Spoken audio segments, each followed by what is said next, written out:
The mission no one wanted in the year 2673. The galaxy was broken into pieces and war was everywhere. Between humans and alien races who never wanted peace and never stopped fighting. The Earth Alliance was losing soldiers every day, and the enemy was growing stronger and darker and faster with every battle. Commanders and leaders searched for hope and found something deep in the K-Rune archives, hidden in a ruined planet destroyed long ago. There was a bond technology, a link between minds that gave incredible power to those who could use it and survive it. But there was only one problem: to use the bond, a human had to connect with a K-Rune giant, an 8-foot alien warrior built like a mountain with a voice like thunder and eyes that saw into your soul. K-Rune were once enemies of humans and had destroyed entire fleets in the old war, but now they were almost extinct and only a few remained in secret prisons. No soldier wanted the mission, no soldier wanted to face a K-Rune.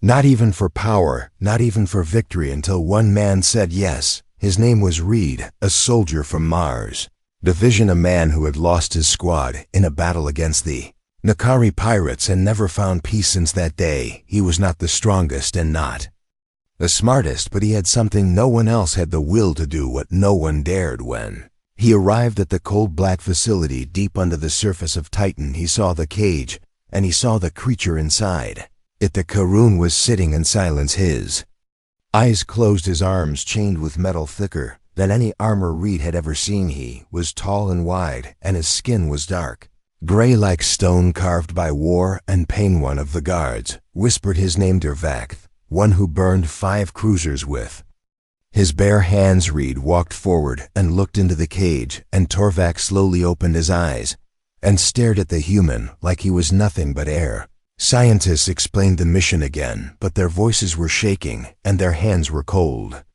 and their fear was louder than their words. Neural bond, full sync, emotional sharing, no turning back. If the process failed, both would die or worse, lose their minds forever. Reed nodded once and stepped into the chamber. Door closed behind him, and now it was only him and the giant. No weapons, no armor, no backup, just silence and breath. Reed said his name, but Vac did not answer. Reed said he was here to bond and to fight and to win this war. But still Torvac stayed quiet. Only when Reed said he was ready for the pain, the K-Rune Mavad Dorvac stood tall, his head almost touching the chamber roof, and took one step forward and then another, and his voice came like thunder in the storm. Are you ready to lose everything? Reed did not understand. Drov looked deep into his eyes and spoke again. This bond is not power, it is not strength, it is not glory. This bond is truth and pain and memory. You will feel my rage, and I will feel your guilt. You will dream my nightmares, and I will bleed your fear. This is not alliance, this is not peace, this is not a choice. This is surrender of the soul. And then the chamber lights turned red, and the procedure began. Wires connected to skin. Machines screamed, and the neural surge hit both of them like lightning crashing into their bones. Reed saw flashes not from his mind, but from another world: mountains burning, sky falling, voices crying, a child screaming, and a warrior standing alone against fire. Dervac's memories were breaking into him like a storm without warning. Reed screamed, but he could not stop the flood. He saw Vac's mate dying in his arms, saw his people hunted like beasts, saw Earth ships bombing cities with fire that never stopped, and Torvac saw Reed's pain. His squad ambushed his friend, dying in zero gravity, his hands shaking, holding the last letter from home. Their pain became one, their fear became one. There came one. The machine beeped louder and brighter, and then silence. Both fell to the floor, breathing heavy, their hearts trying to calm storms inside them. Torvac looked at Reed again, this time not with hate but with something close to understanding, maybe curiosity, maybe respect. Guards rushed in ready to shoot, but the scientists held them back, their eyes wide. The bond worked, it actually worked. Reed stood up, slow, still dizzy, still hearing echoes of Torvac's voice in his mind, turned to face the commanders behind the glass, and said only one thing: he is not the monster we are. And outside in the blackness of space, something moved in the dark, something That watched the bond, something that feared it, something that would come soon asterisk. The cold chamber was silent, and the lights blinked in weak pulses like the heart of a dying star, and in the center stood two figures, no longer strangers, no longer enemies, but not yet all eyes. Reed sat against the wall, his head heavy with noise and visions that did not belong to him, and his breath was slow like he had run through a storm and never stopped, and across from him Vac stood unmoving, his chest rising and falling like a mountain breathing. Their bond was real and alive, and now they could feel each other, not with words, not with thoughts, but with memory, with fear, with pain, and with something else neither could name. The scientists watched from behind the thick glass, their hands shaking and their eyes wide like children staring at fire, and the lead doctor whispered to his mic that Subject 1 was stable and Subject 2 showed increased empathy levels, and that the bond had linked successfully with 96% sync. But numbers could not explain what was happening inside their minds. Reed felt a weight in his chest like sorrow, too old to name and too deep to bury, and he knew it was not his own. But Torvak's, and Torvak felt a flicker of guilt and rage that burned like a small fire trapped in a human soul, and he knew it was not his either. They were not meant to feel this much, and yet they did. When they were ordered into the training chamber, the guards walked 10 steps behind them, as if afraid the bond might break and the giant might turn violent and the human might lose control, but neither spoke as they entered the gray hall with its steel walls and floating drones. The first test was simple, or so they said: move together, fight together, act as one. Drones fired soft stuns, and the floor shifted, and the lights blinked, and Reed tried to move, but his feet felt slow and heavy like stone, and Torvak moved too fast like thunder in the shape of a man, and nothing worked, and nothing. Since it fell, they failed, and the system shut down, and the voices behind glass said, retry, and analyze and adjust. Vac growled low, and Reed sat on the floor wiping blood from his lip, and for the first time he spoke not with his mouth, but with the bond. Stop fighting, Metervac replied without sound. Then, stop pretending you are not afraid, and Reed looked at him and said nothing, but felt his own heart answer with a truth he had buried for years, that he was afraid not of Vac, not of pain, not of death, but of failing again, of losing again, of being alone again. And something shifted. The second test was better. They moved in rhythm, not perfect, not graceful, but together, and the drone was destroyed in one move, and the chamber lights turned green. But then a surprise call came from Command A. Squad had gone silent in the wastelands of Titan, and backup was hours away. And Reed and Torvak were closest.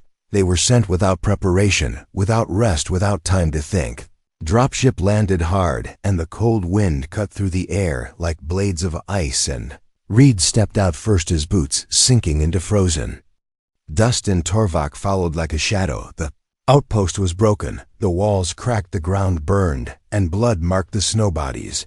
Lay still and silent, and from the corner of a shattered building came a sound not human, not safe. Something moved fast, with teeth and claws and eyes that burned blue and wild. A biomutant left over from the Nakari Worstervac stepped forward, but Reed shouted, no, not yet, we move together.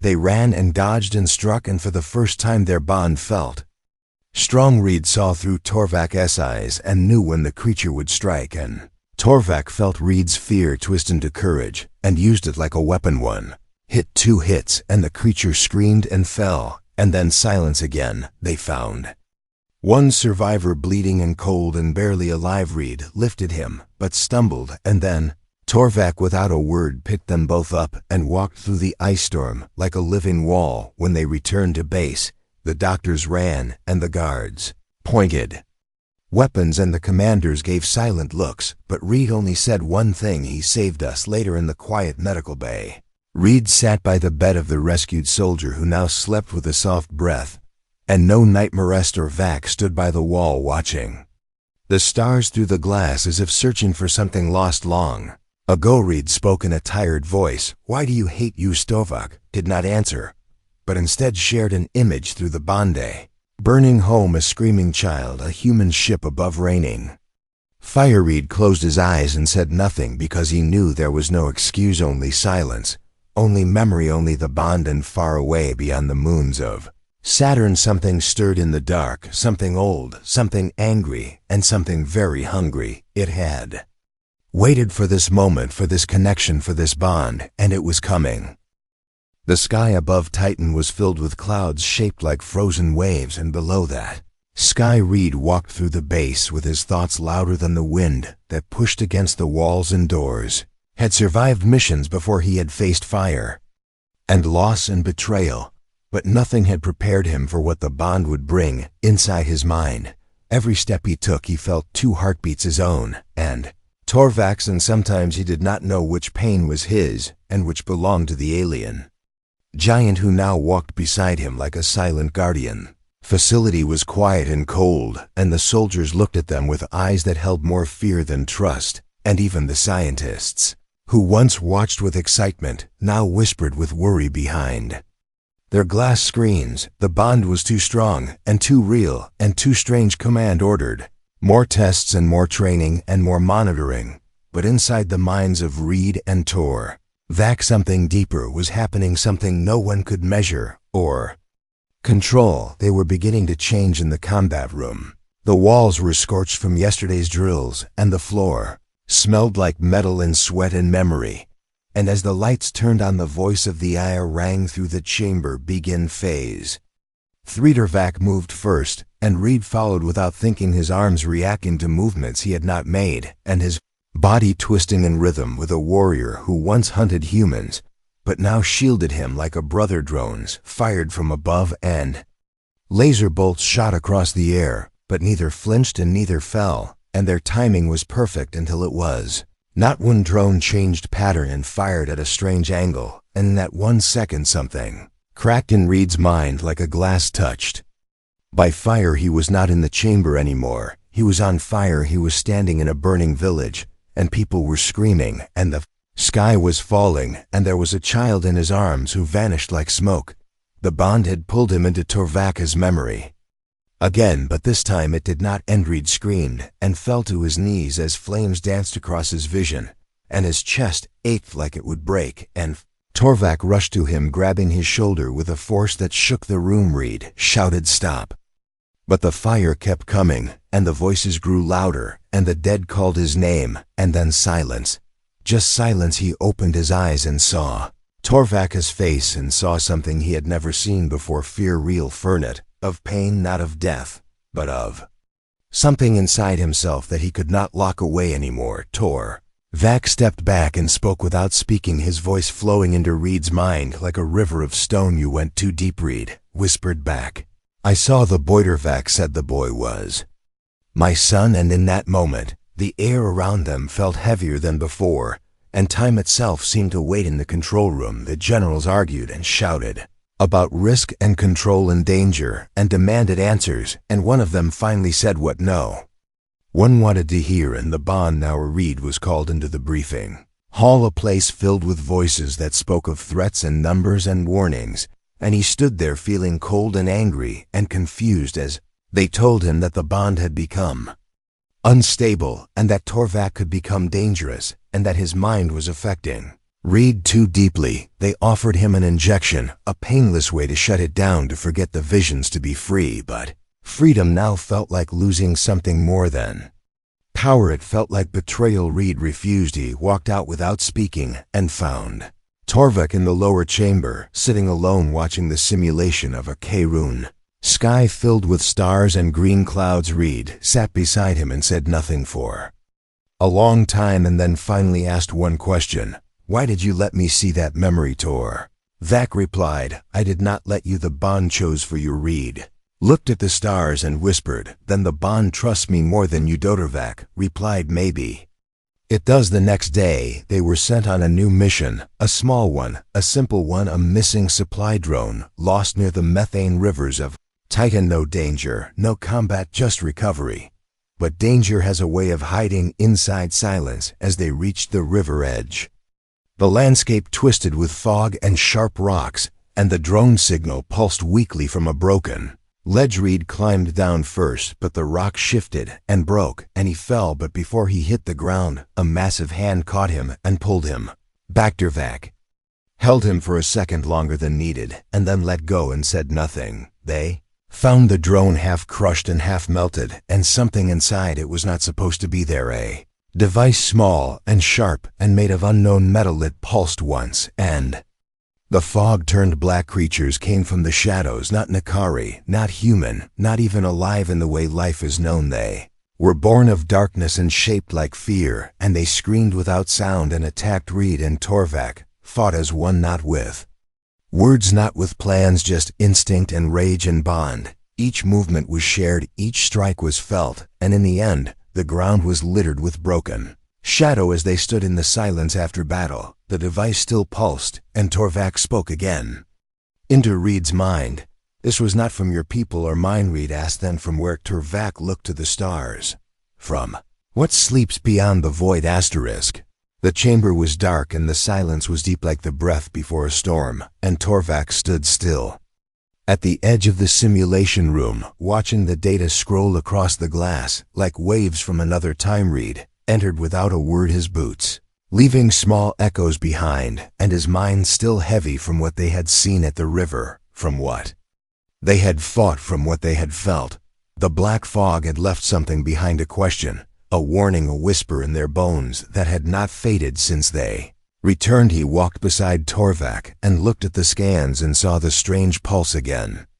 Steady and quiet like a heart that should not be beating. Reed asked where it came from, and Torvac spoke in the voice of the bond, not with sound, but with thought, with memory, with feeling. It comes from the void beyond the maps, beyond the edge, where stars fall and light forgets to shine. Reed frowned and asked how.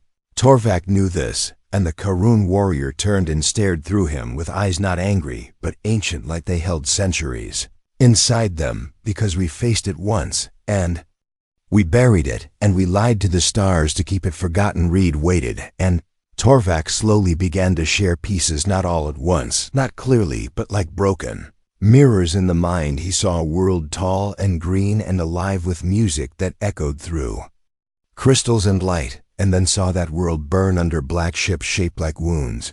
He saw Karun warrior stand against shadows and lose everything. He saw elders create a weapon, not to destroy but to lock away something that should never awaken. Again a vault was built and sealed by blood and mind and soul, and then hidden where no Karun would ever go, and no human would ever find. Until now. Reed pulled back from the vision, his breath sharp and his body shaking, and asked why the Karun never warned the Galaxy. Torvac answered, because no one believed us, and those who did went mad. Reed sat down on the edge of the bench, his hands shaking, not from fear, but from the weight of what was coming, and he asked what the device in the drone really was. Torvac replied, it was a key, a signal, a test. They are watching and waiting, and now they know the bond exists. Reed stood up and said, then we need to find that vault before they do, and Torvac nodded. Once together, they went to the command hall where generals and officers argued again behind maps and numbers and doubts. Reed stepped forward and said, there's a threat beyond the war, a threat older than any battle we have fought and stronger than any weapon we have built. They laughed at first, and then Torvac stepped beside him and raised his hand, and from the bond he released an image into their minds, and the room went silent. They saw a planet swallowed by darkness. They saw fleets crushed like paper. They saw a scream that broke time, and they believed. But fear makes people foolish, and command decided to take control, and they sent a team to recover the vault location, with or without. Reed and Torvac objected and said the bond is the only way to open it, and it cannot be forced, but no one listened. That night in the quiet halls of the base, Torvac sat by the old Karun stone he kept in his chamber, a piece of his home world carved with names. Now gone. Reed entered and said, they are going without us. And Torvac did not move. Then we leave first, we run, we break orders. Reed nodded, because now this was bigger than any war, any rank, any nation. This was survival. They took a scout ship, small, fast, quiet, and escaped before the alarms could scream. The stars opened before them like a map drawn in fire and ice. and Torvak guided the ship using the bond, using old memories.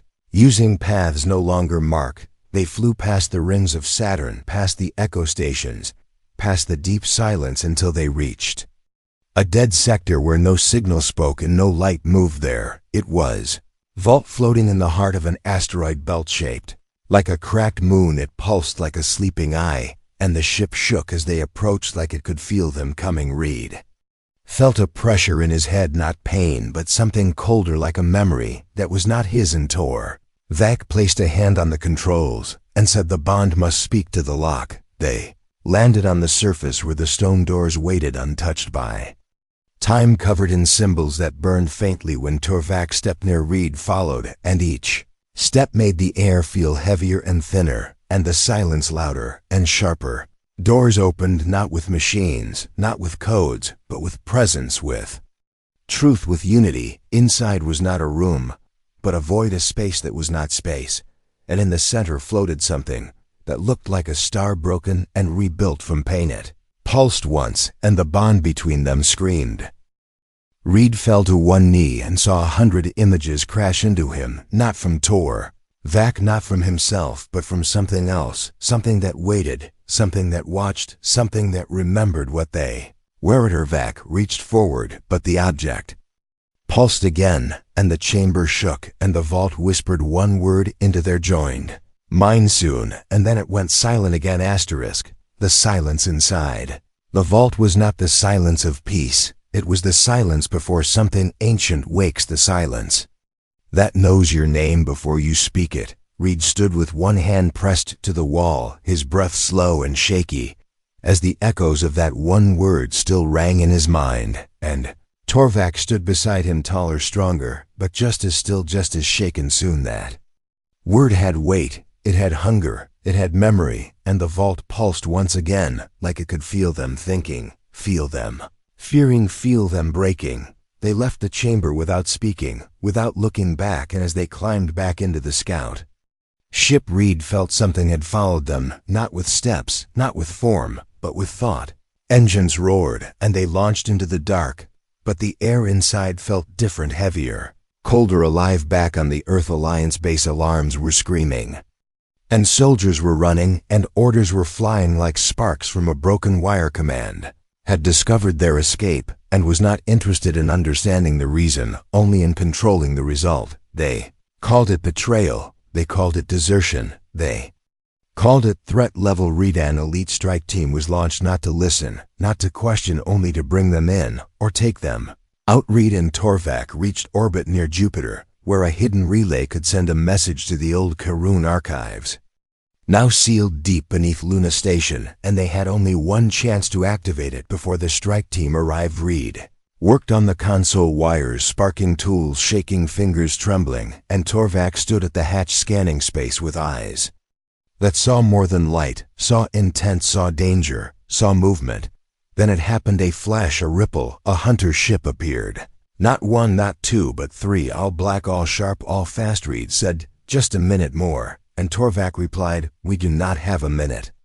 We have now or never." The first blast hit, and the ship spun, and metal screamed, and the lights flickered. Reed held on, and the message sent, "Green light, pulse code confirmed." Torvak took the controls, and the ship dove into the rings of Jupiter, using the dust and rock like a curtain, like a shield, like a storm. The enemy followed fast, and the chase began, faster than thought, sharper than instinct. Inside the ship, the bond burned bright. Reed felt Torvak's focus, saw his hands move before they moved, felt his fear twist into fire, and Torvak felt Reed's mind open, like a gate, like a flame, like a promise. They moved like one, not pilot and passenger, not human and alien, but bond and bond, nothing else. The rings tore at the ship, the rocks slammed against steel, the black ships fired again and again and again. But they dodged, they spun, they struck back with everything they had. Then one hit landed hard, and systems failed, and sparks flew, and smoke filled the chamber. Reed was thrown across the floor, blood on his forehead, pulse slowing, vision dimming. Torvak roared and stood between him and the fire and lifted him like a shield made of stone, made of will. The ship crashed on Ganymede near an old mining facility, now buried. In ice and forgotten maps they crawled from the wreckage, broken, burning, breathing hard, and the enemy landed close behind. They came in black armor, faces hidden, guns ready, orders clear, no mercy, no question. Reed raised his hands, but it was not surrender. It was to draw breath for the bond, to speak, to call, to Rizordervac stepped forward and shouted in a voice that cracked the ice and called thunder. You do not know what comes, you chase the wrong enemy. They did not listen, shots fired, and time slowed. Reed moved first, not away but forward, hands raised, not in attack but in unity. The bond pulsed and exploded into light and tore. Vac followed with a step that shook the ground, in a swing that shattered air. Together they fought, not like soldiers, not like fugitives, but like a single storm. Every move was matched, every strike was echoed, every scream was shared. The soldiers fell back, confused not by force, but by fear. Something in their minds, something touching them without touch. They felt the bond end. They dropped their weapons, not in defeat but in understanding. The leader of the team stepped forward, removed his helmet, and said, "We saw the message. We saw the vault. We saw what waits." Reed nodded, and Torvac lowered his fists and the ice stopped shaking.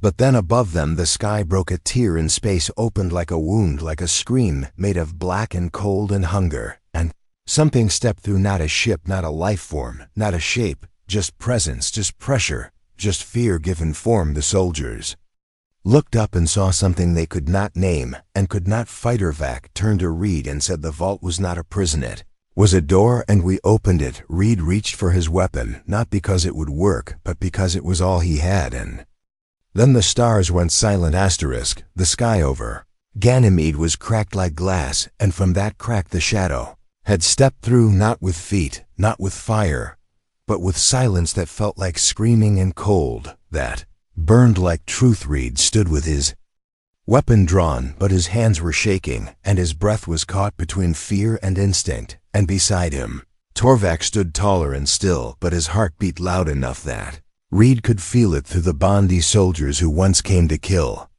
them now stood frozen, their faces pale, their minds locked by something older than war and deeper than space. It did not speak with words, and it did not move like flesh. It simply existed, and that was enough to bend reality around it. Reed felt something inside his head, something reaching, something pulling, something remembering him before he was even born. Torvac grabbed his shoulder and broke the link before it could take hold, and for a second, Reed saw a flash of what Torvac had once seen. A Karun city swallowed by that same shadow, a sky that bled and a sun that screamed. They had opened the door, and now it could not be closed. The shadow vanished without sound and left behind only frost and fear and questions no one wanted to ask. The team returned to Luna Base with Reed and Torvac, not as prisoners, but as messengers, as warnings, as proof that the bond was more than science, more than strategy. But command did not see them as heroes. They saw them as threats inside the war room, filled with flickering screens and red alerts. The generals whispered behind closed doors and watched the footage again and again and again. Saw the bond in action. They saw soldiers drop their weapons. They saw a human and a Karun fight as one, and they saw unity, and they saw danger. One of the generals, a man named Weller, stood and said one sentence that changed everything. "If we cannot control it, we must end it." Reed was called in and asked to sit and told that for security and survival, the bond must be contained and studied and possibly removed. He refused. He told them the truth, that something had crossed over, that the vault was not just a key but a signal, and that the real enemy was not alien or human, but something else, something beyond. But they did not hear him. They only saw a soldier who had broken command and brought back something they could not measure. When Reed returned to his chamber, Torvac was gone. Only a silent room and a cold floor and a message left blinking on his terminal. Subject relocated for analysis. Reed ran through the corridors, past guards and scans and locked doors, until he reached the lower levels where black glass walls hid what command did not want seen. Inside one of those rooms, Torvac was strapped to a platform, wires and his skin machines around his head, his eyes open, but empty. They had cut the bond or tried to read. Felt nothing, no voice, no pulse, no emotion where there was once fire and memory and soul. He slammed his fist against the glass and shouted until his throat broke. But no one answered. In a hidden corner of the station, an old friend met him, a technician who owed him a life and still had a heart not made of orders. She gave him the access key, the route, the override, and the risk. He moved through shadows with steps made of rage and love and silence, and reached the chamber again, and this time the door open. Neddervac was cold to the touch, but alive, and somewhere inside the emptiness, Reed felt a flicker, not light, not warmth, but resistance. He spoke to him not with words, but with moments, with memories shared under fire and stars and snow. He told him about the creature, the vault, the fear, and the bond that still lived, even if buried. And then Torvak blinked, and then he moved, and the machines exploded in sparks, and the walls turned red with alarms.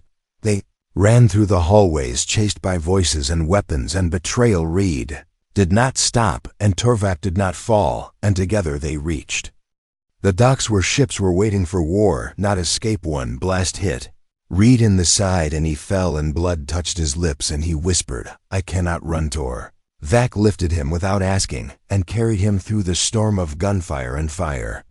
Like a mountain born of memory and pain, they took a stealth craft and vanished into the void with only half power and half hope behind them. Luna Base screamed and burned with its own fear. Reed opened his eyes, weak and tired, and whispered, "Why did they turn on you?" Stovak looked out at the stars and replied, "Because we showed them something they never believed could exist.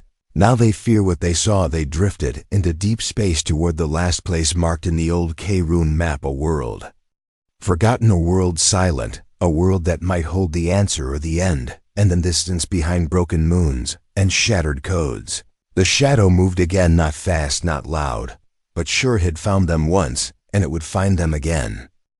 The stars beyond the old system were faint like candles, almost forgotten, and in that pale light a single craft drifted, silent and wounded, and inside that ship, two figures sat in the dark.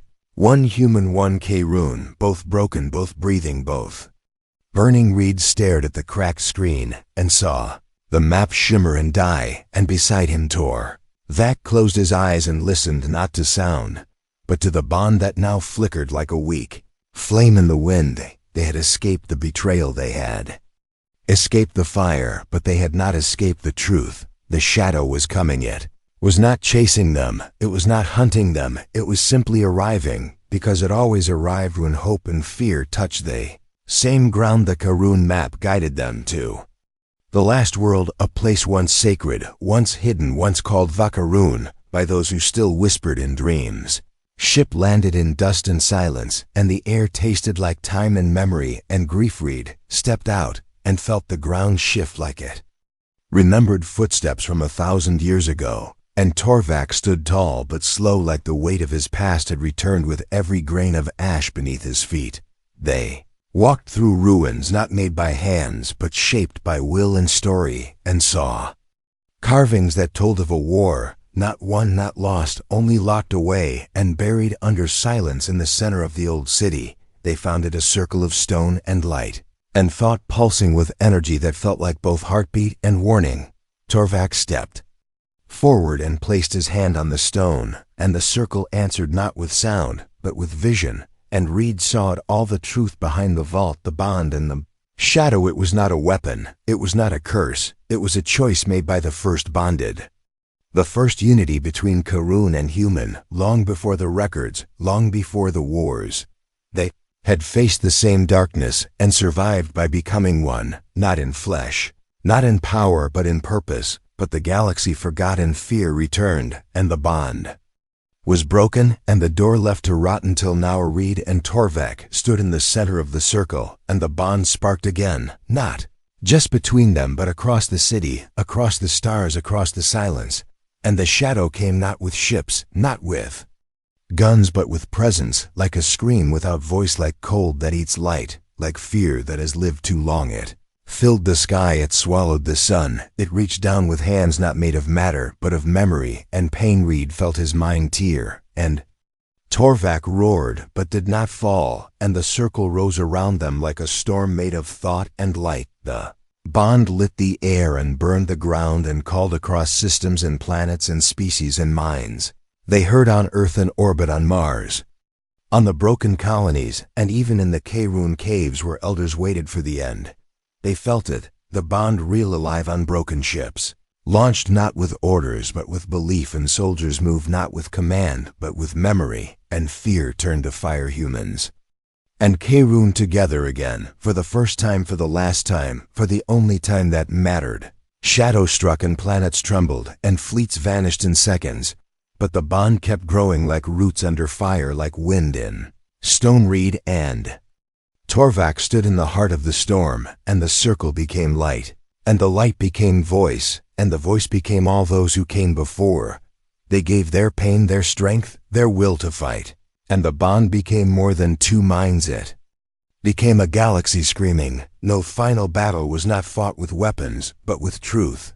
And truth hurt. Reed saw his failures, saw his guilt, saw his fear, and faced it. Torvak saw his rage, saw his grief, saw his shame, and embraced it. And the shadow flinched because nothing it consumed had ever looked back without fear. Reed stepped forward, his body burning, his veins filled with stars, and reached for the center, and Torvak followed, his hand over his shoulder, as they moved as one, not as bonded, but as brothers. And with one final breath they unleashed the light. The shadow cracked and screamed and broke into silence. The galaxy exhaled later, much later, in the ruins of the old circle, where silence now meant peace. A small Karun child placed a stone on a grave carved with two names, one in the old tongue, one in human script. And in the sky above, planets burned brighter, and fleets flew together, not to conquer, not to divide, but to remember. A single message echoed across the stars. In every language, in every mind, in every soul. He was not human, he was not Karun, but together they were hope.